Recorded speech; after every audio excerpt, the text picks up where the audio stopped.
Selamat pagi anak-anak sekalian. Selamat berjumpa kembali dengan saya, Ibu Clementina Mujina, guru PPKN. Semoga kalian selalu dalam keadaan sehat. Anak-anak sekalian yang terkasih, materi hari ini adalah daerah dalam rangka Negara Kesatuan Republik Indonesia, bab 6. Sehingga pada hari ini kita akan bahas tentang perjuangan menuju Negara Kesatuan Republik Indonesia. Anak-anak sekalian yang terkasih, bahwa Negara Kesatuan Republik Indonesia itu terbentuk melalui perjuangan yang sangat panjang dan luar biasa yang dilaksanakan oleh para pendiri negara. Komitmen yang kuat dan perjuangan para pendiri negara yang tanpa mengenal lelah dalam mewujudkan kemerdekaan, akhirnya mengantar rakyat Indonesia ke depan pintu gerbang kemerdekaan Indonesia. Anak-anak yang terkasih, perjuangan menuju Negara Kesatuan Republik Indonesia itu dapat kita lihat perjuangannya melalui gambar berikut.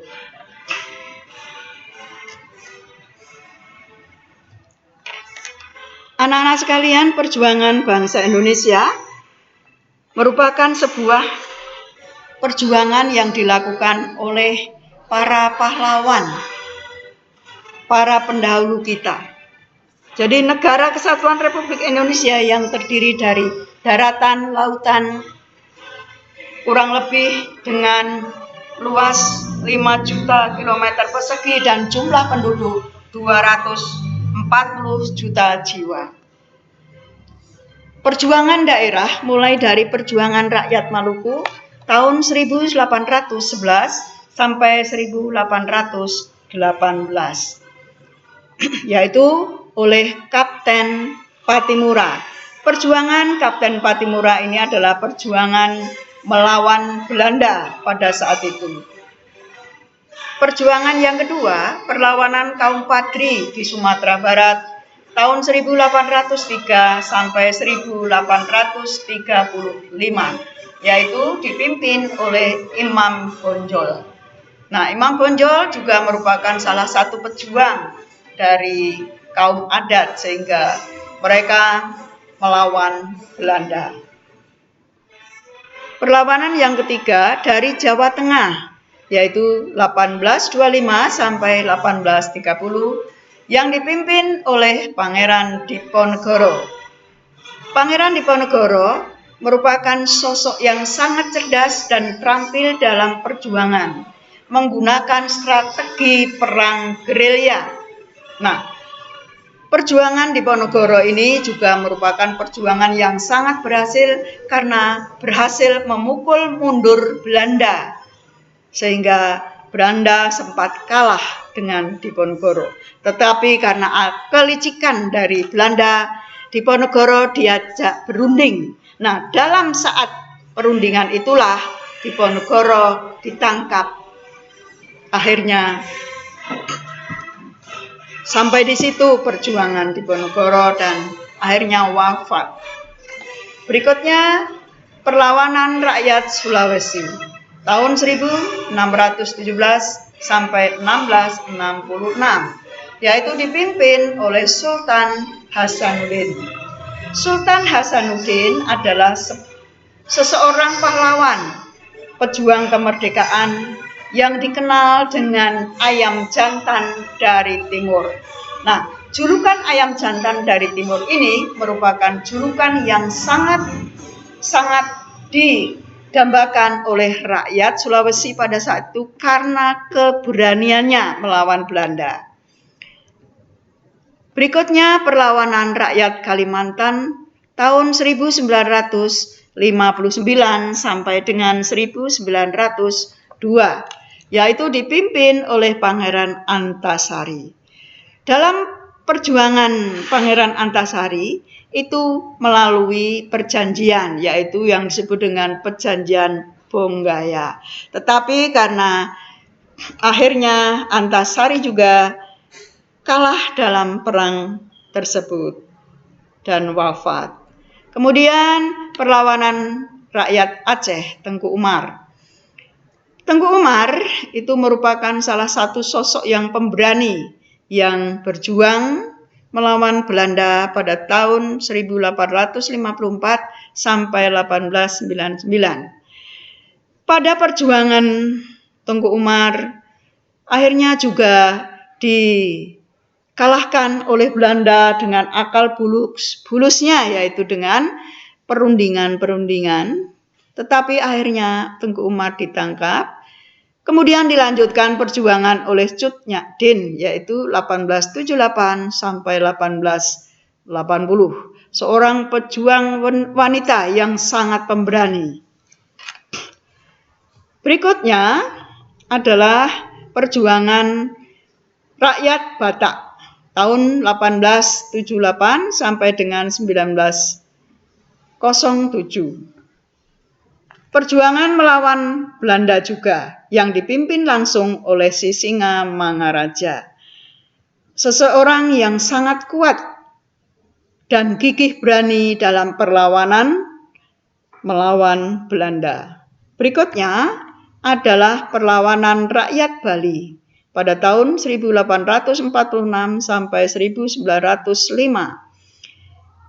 Perlawanan ini juga melawan Belanda yang dipimpin langsung oleh I Gusti Ketut Jelantik. Nah, I Gusti Ketut Jelantik ini merupakan salah satu pahlawan yang dengan rela berkorban, berani mati, yang disebut dengan Perang Margarana, yaitu dikenal dengan Perang Puputan. Perang Puputan adalah perang sampai pada titik darah yang penghabisan. Tetapi perjuangan mereka juga dikalahkan oleh Belanda karena taktik Belanda. Ini perjuangan berikutnya, yaitu perjuangan pergerakan nasional yang berlangsung setelah tahun 1908. Nah, kalau tadi anak-anak, para pahlawan tadi itu adalah perjuangan daerah yang terjadi sebelum tahun 1908. Nah, sekarang perjuangan pergerakan nasional setelah tahun 1908.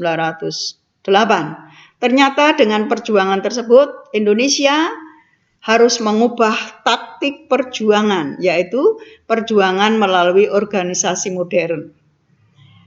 Organisasi modern ini merupakan tonggak sejarah kebangkitan nasional Indonesia, yaitu diawali dengan organisasi Budi Utomo yang berdiri pada tanggal 20 Mei 1908 yang dipimpin oleh Sutomo. Ada beberapa yang terlibat, misalnya Dr. Sutomo, Dr. Gunawan Mangunkusumo, Dr. Cipto Mangunkusumo, Dr. Swardi Suryaningrat, Dr. Wahidin Sudirohusodo. Nah, Wahidin Sudirohusodo adalah merupakan penggagas berdirinya organisasi Budi Utomo.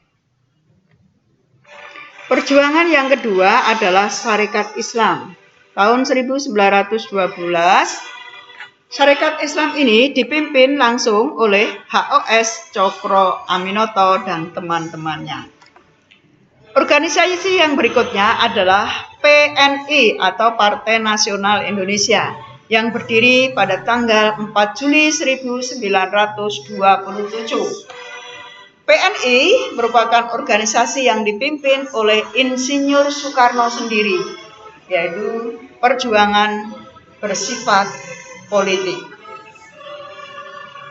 Kemudian perjuangan yang bersifat politik yang lain adalah Indise Partai. Indise Partai ini juga merupakan satu-satunya organisasi yang berani dan terus terang karena keberanian para pemuda Indonesia bergerak dalam bidang politik yang didirikan pada tahun 1912. Ini adalah tokoh-tokoh perjuangan Indische Partei. Parindra, berikutnya adalah Parindra, tanggal 26 Desember 1935 didirikan. Parindra itu dipimpin oleh Muhammad Hatta. Nah, ini merupakan pergerakan pelajar Indonesia Raya atau Parindra. Yang keenam, Trikoro Dharma. Trikoro Dharma juga adalah termasuk organisasi modern. Trikoro, Tri, Sakti, Budi, dan Bakti. Itu adalah semboyan dari Trikoro Dharma. Trikoro Dharma itu terdiri dari pemuda-pemuda dari Jawa yang dikenal dengan Yong Yava. Kemudian PPPKI, yaitu Permufakatan Perhimpunan Politik Kebangsaan Indonesia yang tahun 18 Desember 1957 berdiri, dan ini merupakan perjuangan rakyat Indonesia melalui pemuda-pemudanya yang gigih berani untuk melawan Belanda dalam rangka menuju negara kesatuan Republik Indonesia. Kemudian 8, Sumpah Pemuda. Sumpah Pemuda itu terjadi pada tanggal 28 Oktober 1928 dengan 3 sumpahnya. Pertama, kami putra-putri Indonesia mengaku bertumpah darah yang satu, tanah air Indonesia. 2, kami putra dan putri Indonesia mengaku berbangsa yang satu, bangsa Indonesia. 3, kami putra dan putri Indonesia mengaku menjunjung bahasa persatuan, bahasa Indonesia. Selain itu, anak-anak, bahwa dalam Sumpah Pemuda itu ternyata ada beberapa peristiwa penting. Misalnya contoh, peristiwa penting yang pertama yaitu bahwa pemuda bertekad, berikrar untuk bersatu, yaitu dengan Sumpah Pemudanya. Kemudian yang kedua, pada saat itu pertama kali lagu Indonesia Raya dikumandangkan oleh bangsa Indonesia. Kemudian yang ketiga, merah putih, bendera merah putih yang kita cintai itu juga pertama kali dikibarkan. Nah, inilah peristiwa-peristiwa penting dalam Sumpah Pemuda. Kemudian terbentuknya BPUPKI, Badan Penyelidik Usaha Persiapan Kemerdekaan Indonesia, yaitu pada tanggal 24 Maret 1945. Mengapa BPUPKI dibentuk?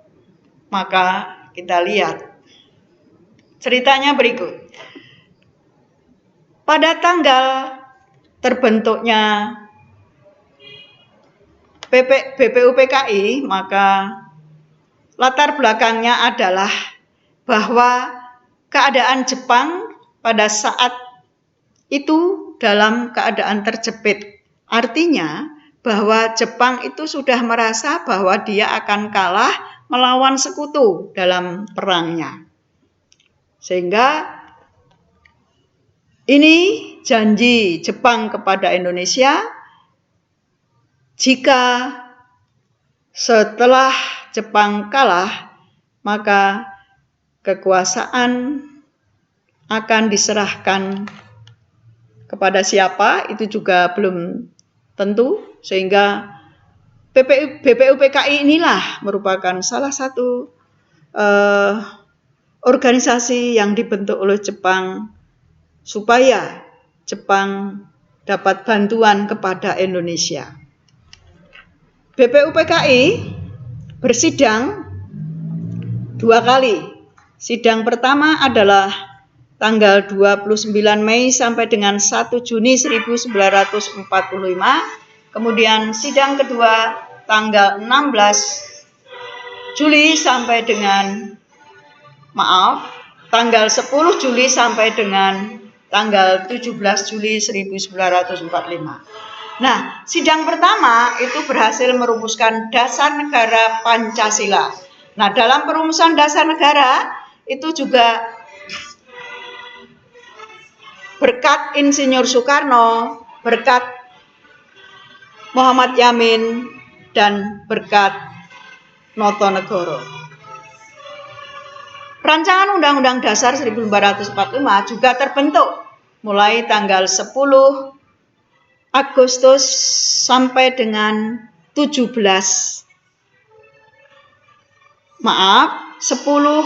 Juli sampai dengan 17 Juli 1945. Jadi BPUPKI itu sudah berhasil merumuskan 1. Dasar Negara Pancasila, 2. Undang-Undang Dasar 1945.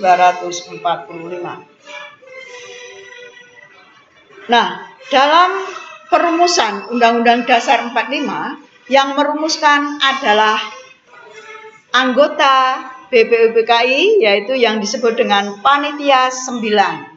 Jadi Panitia 9, panitia yang berjumlah 9. Inilah yang berhasil merumuskan rancangan Undang-Undang Dasar 1945.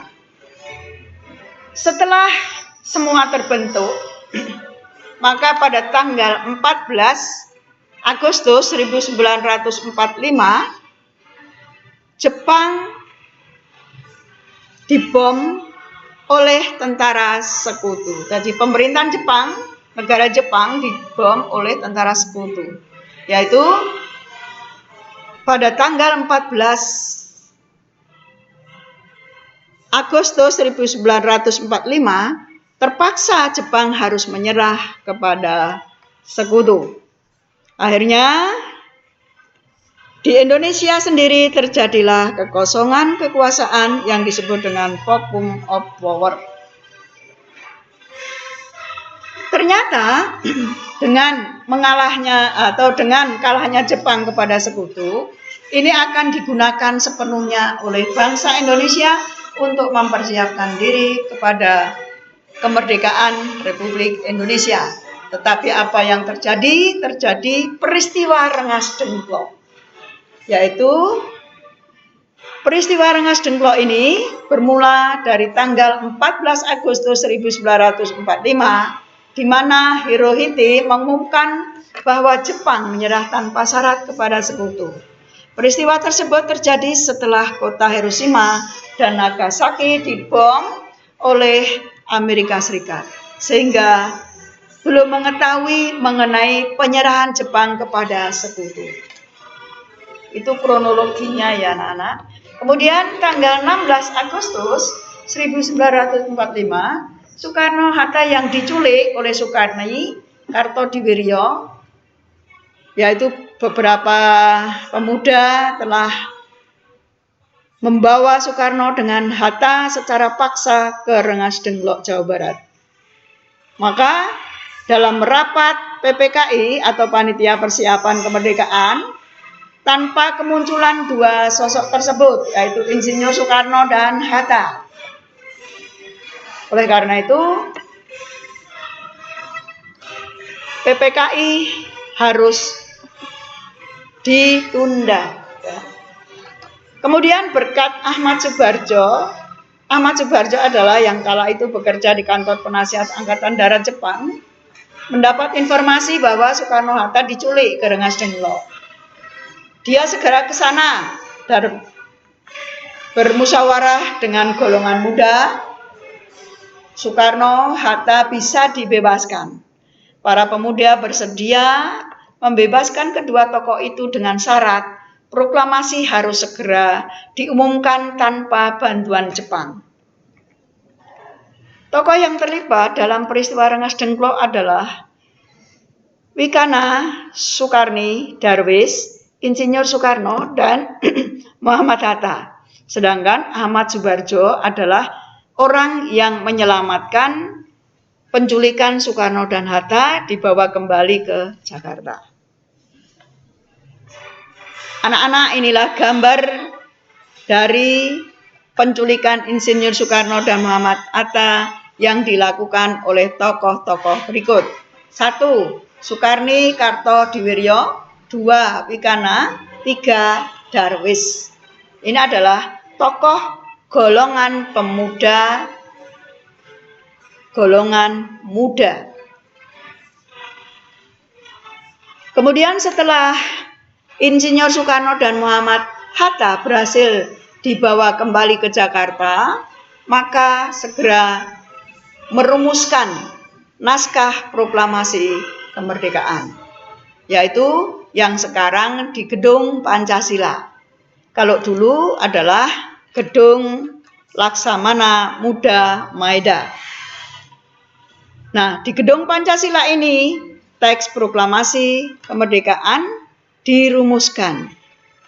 Jadi dengan demikian merdeka bukan hasil dari Jepang atau hasil hadiah dari Jepang, tetapi merupakan jerih payah bangsa Indonesia sendiri. Inilah gambar tempat perumusan teks proklamasi yang disebut dengan Gedung Pancasila sekarang. Isi teks proklamasi adalah sebagai berikut. Proklamasi kami bangsa Indonesia dengan ini menyatakan kemerdekaan Indonesia. Hal-hal yang mengenai pemindahan kekuasaan dan lain-lain diselenggarakan dengan cara seksama dan dalam tempo yang sesingkat-singkatnya. Jakarta, 17 Agustus 1945, Wakil Bangsa Indonesia adalah Soekarno-Hatta. Nah, inilah hasil teks rumusan Pancasila. Nah, sekarang detik-detik proklamasi kemerdekaan 17 Agustus 1945. Proklamasi kemerdekaan Indonesia dilaksanakan di rumah kediaman Insinyur Soekarno, yaitu di Jalan Pegangsaan Timur 56 Jakarta pada hari Jumat Kliwon jam 10 waktu Indonesia Barat, yang teksnya dibacakan oleh Insinyur Soekarno. Nah, dengan demikian maka dapat diambil kesimpulan bahwa dengan proklamasi kemerdekaan Indonesia pada tanggal 17 Agustus 1945, sejak saat itu Indonesia atau negara Republik Indonesia bebas dari belenggu penjajah. Artinya terjadilah perubahan sistem hukum kolonial menjadi hukum nasional. Itu kesimpulan yang pertama. Kemudian kesimpulan yang kedua, terbentuknya Negara Kesatuan Republik Indonesia itu merupakan perjuangan yang sangat panjang.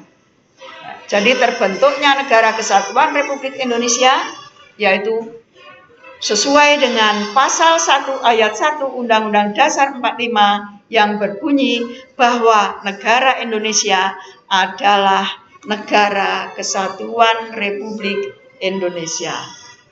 Nah, inilah anak-anak, jadi perjuangan menuju Negara Kesatuan Republik Indonesia itu adalah perjuangan yang sangat panjang dan perjuangan yang harus memiliki keberanian, rasa nasionalisme yang tinggi. Oleh karena itu, kita harus mencontoh nilai-nilai nasionalisme para pejuang zaman dahulu dalam memperjuangkan Negara Kesatuan Republik Indonesia. Sekian dan terima kasih.